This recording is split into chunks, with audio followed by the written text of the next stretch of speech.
Alright guys, this is Leonite with Leonite Gaming. Welcome back to episode 4 of my Agrarian Skies 2 Let's Play. So last episode I said I was going to go ahead and get some of the stuff set up for doing the farms. If you look at my minimap there, you can see I did expand quite a bit. I also set this up with a redstone clock, so it will automatically process the ores that go in. There's a hopper here for that as well. It'll automatically process it into ingots and output it. You can swap out the cast for whatever, or the ingot mold for whatever you want. Gear mold's another commonly used one.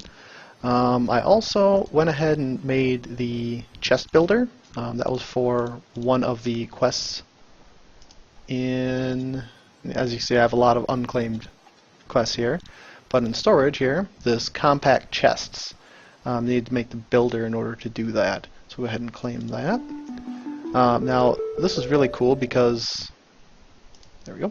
You can. This is the maximum size, 24 rows, 12 columns. It's pretty close to what the size of the old Alchemist chest was from EE2 or EE3 now that it's been released. So it's really nice. You can really configure how much you want, and as you change these, the amount of materials required goes down. So if you went down to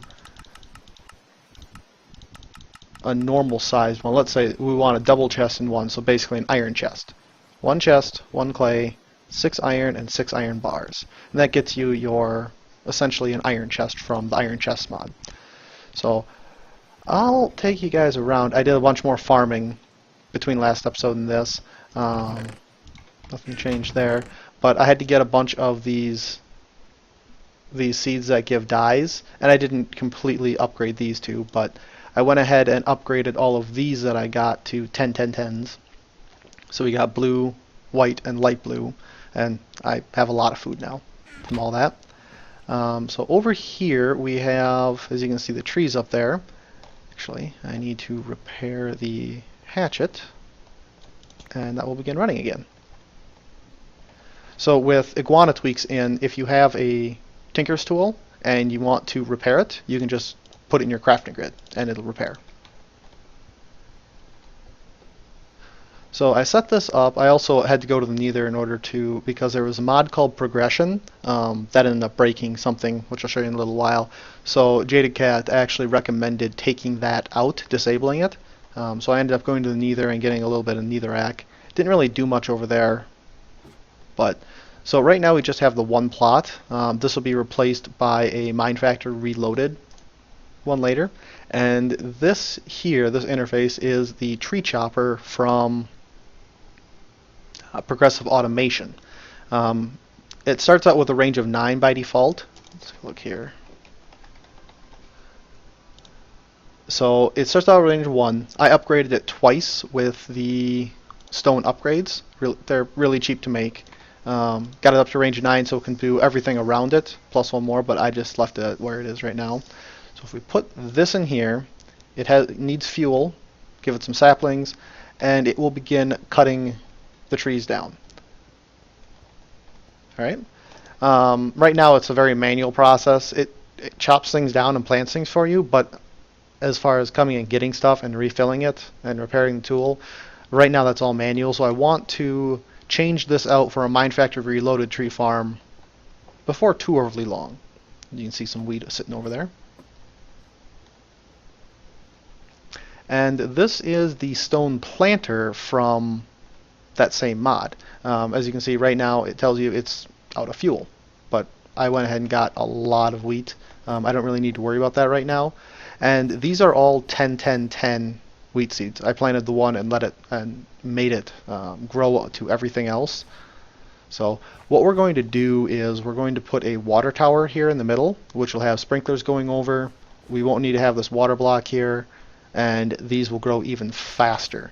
There's enough room down here so I can come down and I can put things underneath. So like for the red rhododendron or the diamond crops, I can put the basic machine casings underneath here to let them grow and auto harvest everything. The harvester from Mine Factor Reloaded will not break the crops. It will just harvest the product and output it, so which is really nice. You don't have to worry about all the extra seeds. You just worry about the the product from the crops.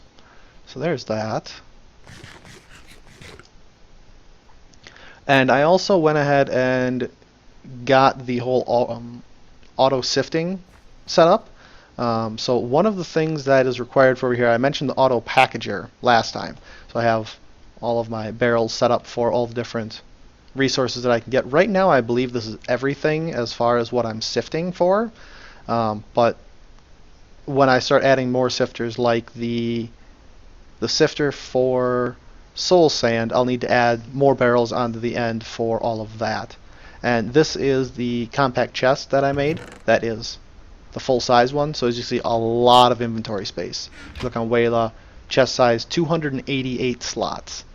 This is basically, I have this one here just in case I run out of power or I completely back stuff on this. The auto packager can't keep up with processing all of this into its the gravel, the sand, and the dust forms. Then, so what happens from there? The auto packager packages up the stuff into its 2x2 form, pushes it out to here. And all of these things are from refined relocation. I found these are incredibly useful.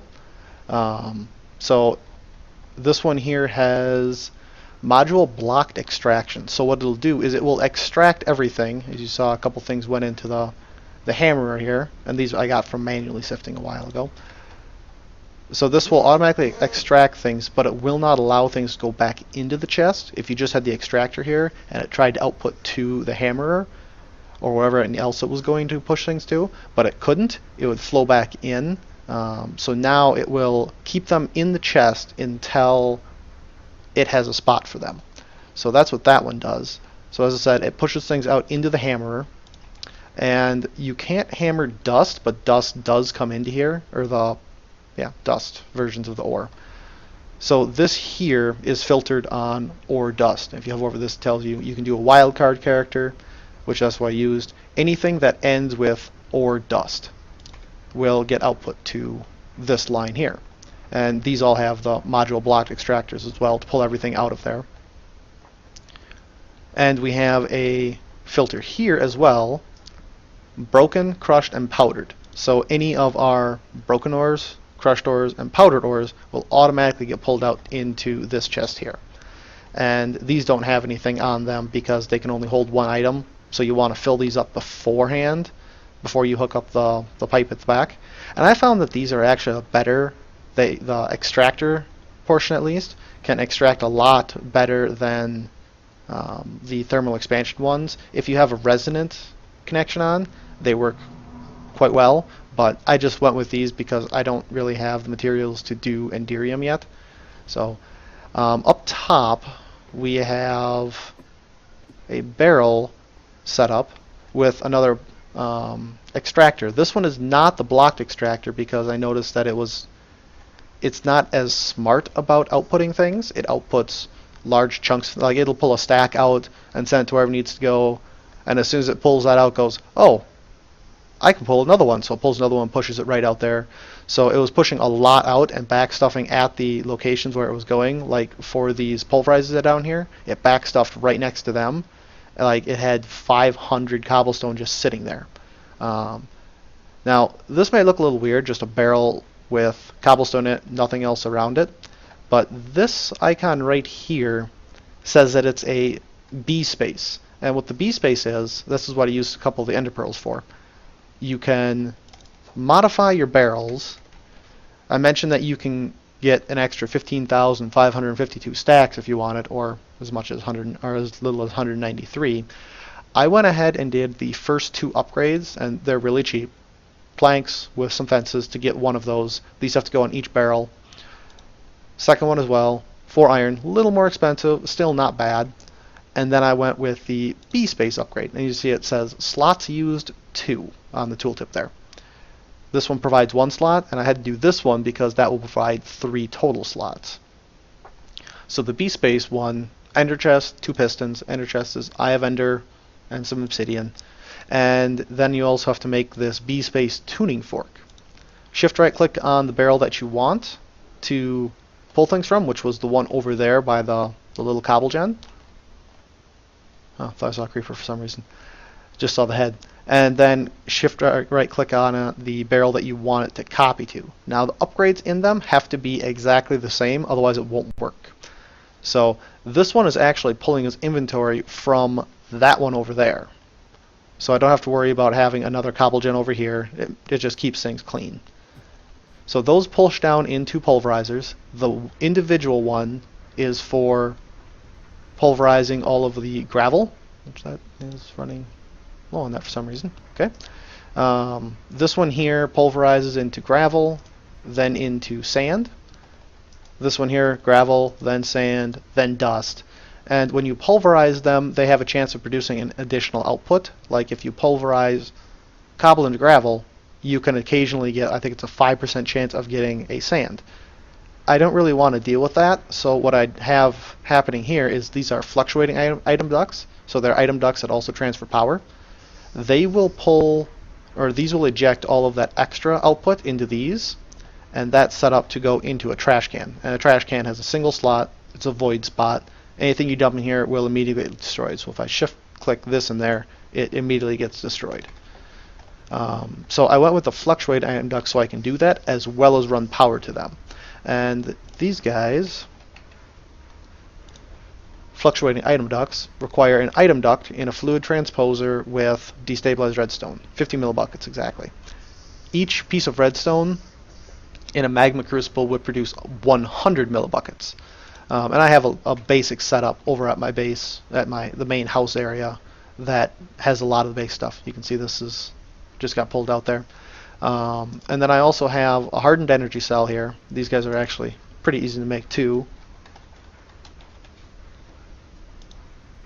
So you can do the leadstone energy cell with 4 invar around them, or you can do the hardened energy cell with the same stuff to make your leadstone energy cell. And this is a leadstone energy frame with 4 invar. So either way you go that route, it's the exact same cost. Hardened at flux ducts. These guys are also very simple. It's 3 leadstone flux ducts, 3 redstone, and invar ink gets you 3. So pretty cheap. I needed those just because I have a lot of energy going here. I have 3 magmatic dynamos. Each one produces 120 RF a tick, so this is 360. Keeps up quite nice with all of this. And these guys are all powered by 15 crucibles with lava underneath them, melting everything down. At this point, they're actually overproducing what I need, which is cool. And I said that we were going to have a production table set up. Now this is quite upgraded, so it's got 4 furnaces. Each one has 3 input queues on it. If you look here, we have the lava generator upgrade. So over here it says lava 1000 1000. So it'll, every time that it uses power, it will automatically repopulate this with lava. The input queues, as I said, I have those here. I also have the auto transfer, so I can configure the transfers. So I have the left side, which is over here, inputting to all the different ones, and then the front side, which is what this pipe right here is for, that one is pulling everything out. Then I also have 8 production speed modules in each one to make it go very fast. Let's see if we can see something pop in here. Not yet. Alright, so this one has the block extraction module in it. And getting over there is going to be a little irritating. I can go right here. So when these guys will actually connect, I don't want them connecting really at all, so I had to put a cover in here. Covers are pretty easy to make. You get yourself a saw. Let's see here. I went with the stone saw, 3 stone tool rods, which are made with stone, or you can do cobblestone in those, and it'll give you 2 instead of 4. Flint, and then 2 sticks. And with that, what you can do is pretty much anything can be sawed and turned into the microblock equivalents. So I sawed something, turned it into slabs. You saw the slabs again, they'll turn into panels. Saw the panels, they'll turn into covers. And covers is what I used here. So I also have 4 pulverizers set up here. And this is a little overkill for right now, but once I get the fortune upgrades and the speed upgrades in these, which we'll do later once we have a little bit better set, more resources to do all that. But so 4 of them right now. Input to the top. I'll put everything to the back, which gets sent over to the production table and smelted. Now this little overpass here is for handling the aluminum. Aluminum doesn't really have much use. So if we take a look, aluminum ingots, there's not really too much use for them. Empty canisters, which are used to give you extra hearts, up to 10 total. So that's 40 aluminum you'll use.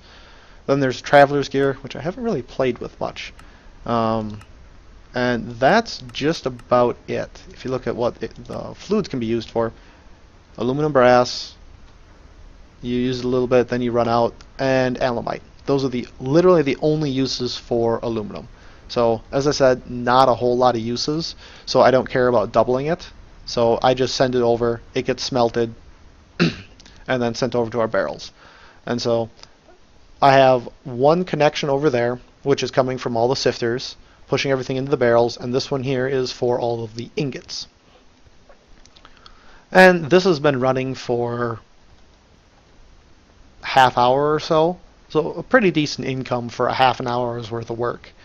Once I get some fortune upgrades, excuse me, fortune upgrades in these, it'll end up processing a lot better, but we'll need more power production for that, because a fully upgraded sifter with 64 fortune and 64 speed upgrades, instead of consuming, turn that off, instead of consuming 6 RF tick, consumes 396 RF tick. So a little bit of a jump in RF consumption. So we'll need to get a better power source before we can do that, but that's in the cards for later. So all in all, this was fairly straightforward setting up. This gave me a lot of trouble because, as I said, the progression mod broke this packager.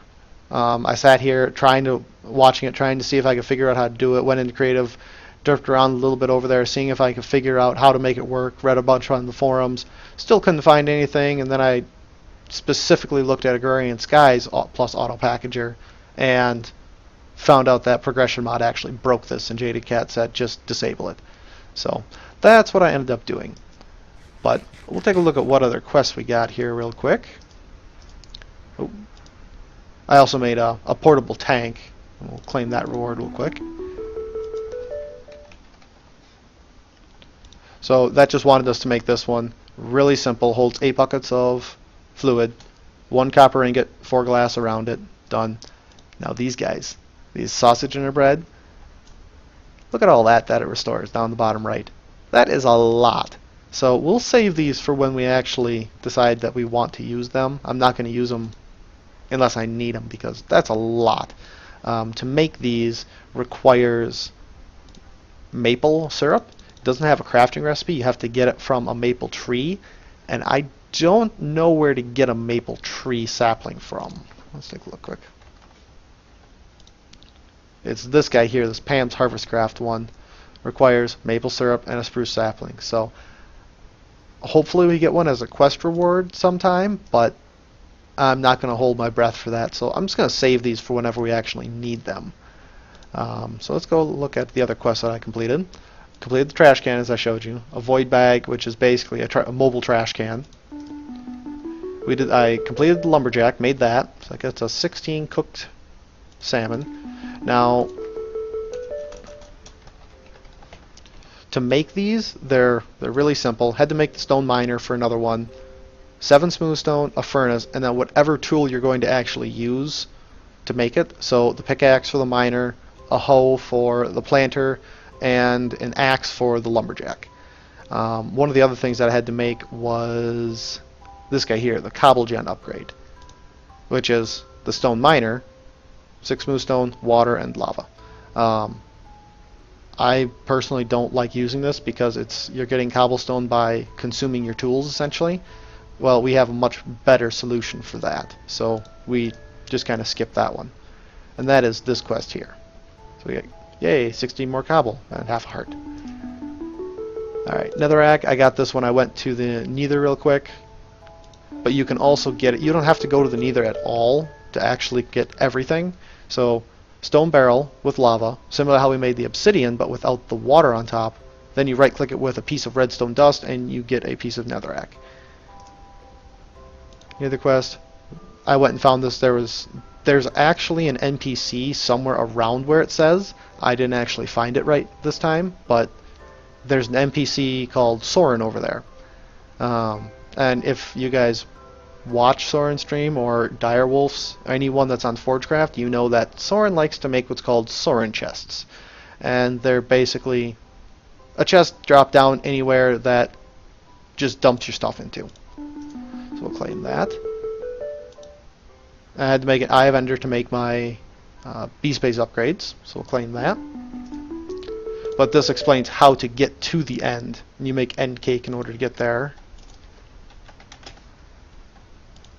This guy here. So a lot of Eyes of Ender, golden apple, and a couple cakes. And this will actually get you to the end where you can fight the Ender Dragon. We'll do that later on in the series. So power drive, stone generator. This guy wasn't too expensive. It outputs at 40 RF a tick. That is right over here. It outputs at 40 RF a tick. At the point in the game that we are, it's really beneficial to go ahead and do this. It's this guy. Excuse me. This guy here. It can store 40,000 RF. You can dump in anything that you could in a normal furnace, and it will consume that. So that means you can also drop in buckets of lava. It will consume the lava and output a heck of a lot of power. It won't consume the bucket itself, so you can just keep redoing that. Since we had an automatic lava gen over there, that's basically what I ended up doing until I went to the Nether and had the progression mod installed at the time. And it ended up just giving me the solar panel 4 for free. Now, these guys are actually really cool. So solar panel 1, output or generation of 2 RF a tick, requires redstone, 5 planks, and 3 of these mirrors. And the mirrors are 1 silver and 3 pieces of glass for 2. The second tier requires 8 of those and a redstone reception coil, and that will produce 16. So it's the exact same, it's just in a much smaller space. Number 3 is 4 times as much, 64 RF per tick, and that requires a leadstone energy cell, basic machine frame, 4 of the solar panel tier 2s, and these photovoltaic cell 1s. These are made with a mirror and lapis and induction smelter. But we ended up getting this 4 one. 256 RF per tick generation, only while it's daytime out, obviously.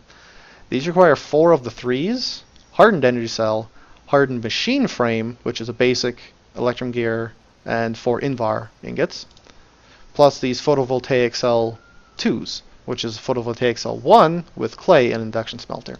And you can go all the way, it's multiples of 4 basically. So the next one is 1000, requires 4 of those obviously, redstone, energy cell, reinforced machine frame, signalum, and hardened glass.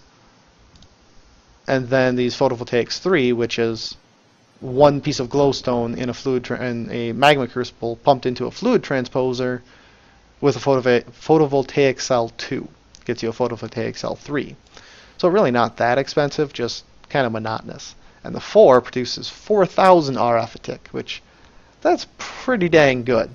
But that requires a resonant energy cell, which requires Enderium, which we don't have available to us just yet. A resonant machine frame, which again, more Enderium.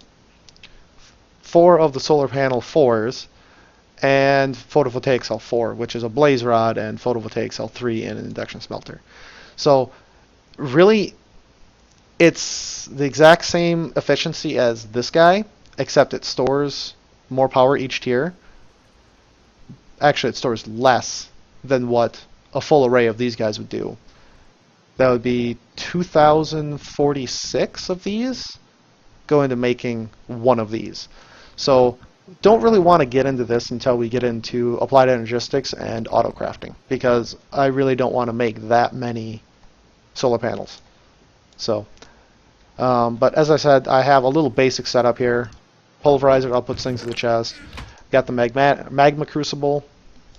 This, you melt things down. You can melt down ender pearls, redstone, glowstone, Not too overly much else. Oh, I'm sorry. Cryothium and pyrotheum.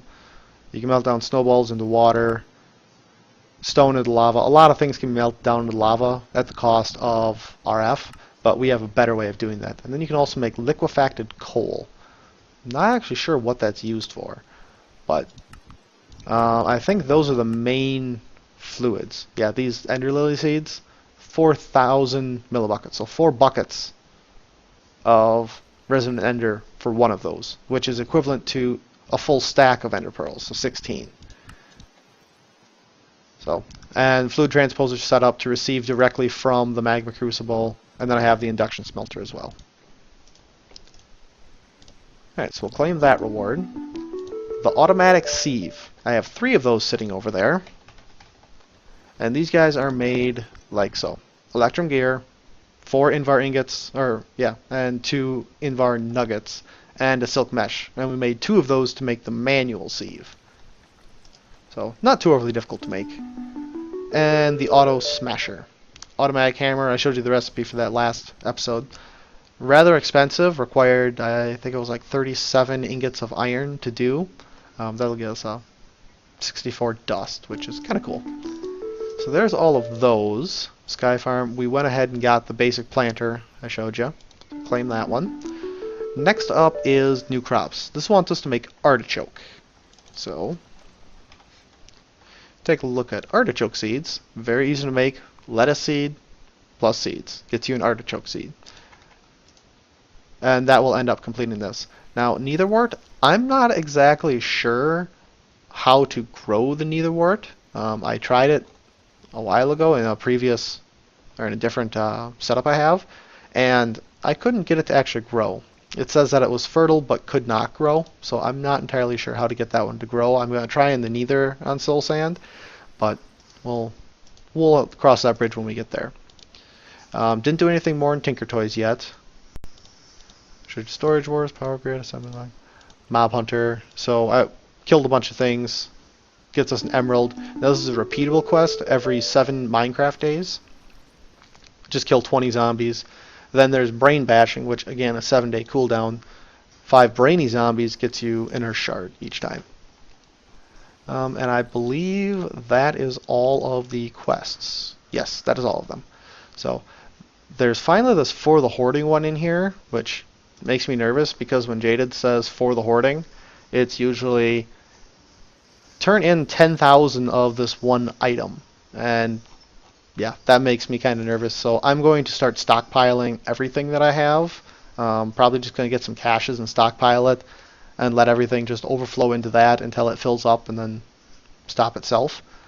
So, so between episodes I did a heck of a lot, heck of a lot of work. So I think between this episode and the next one, I'm actually going to finish getting the Botania stuff set up, so that way we can get into that. What's that? Artifact. And I'm also going to finish putting all of the dirt for our farm up there. And then I think I'm also going to farm up some more rubber so we can start getting into Mine Factory Reloaded and getting a much better setup for both of these. I'm also just going to let this run for a while, try to get some more resources. Diamonds is in particular what we need. So if you take a look at what the recipe for speed upgrades is, that one needs pyrotheum dust, electrum nuggets, and invar ingots. Not very expensive. Blaze powder, redstone, pulverized coal, and sulfur. Sulfur is a byproduct from pulverizing things. Coal is one of the things that you can get it from, so that's probably where we're going to get most of our stuff from, because I do want to get into a big reactor eventually, and that requires a lot of steel. So we're going to need a lot of this pulverized coal, so we're going to get a lot of sulfur just because of that fact. But let's take a look at our reward bags. Some banners, and the greater one. Oh, some Botania stuff. That's cool. I don't remember what this Jaded Amethyst is, but we'll take a look at that later. I believe that covers it for everything that I wanted to show today. I'll do all of the Minecraft Factory Reloaded stuff on camera, so that way you guys can see how that stuff's set up in case you haven't set it up before.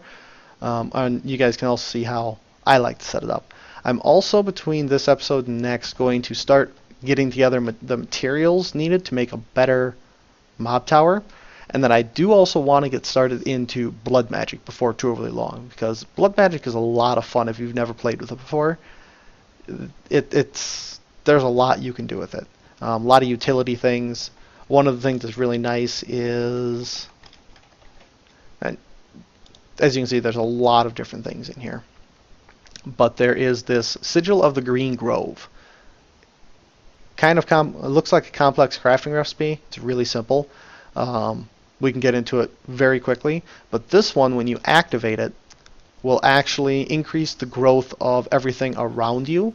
And you can also right-click on, like if I have a tree setting down, I can right-click on the tree, and it will apply bone meal directly to that tree just by clicking on it. So I don't have to carry around bone meal all the time.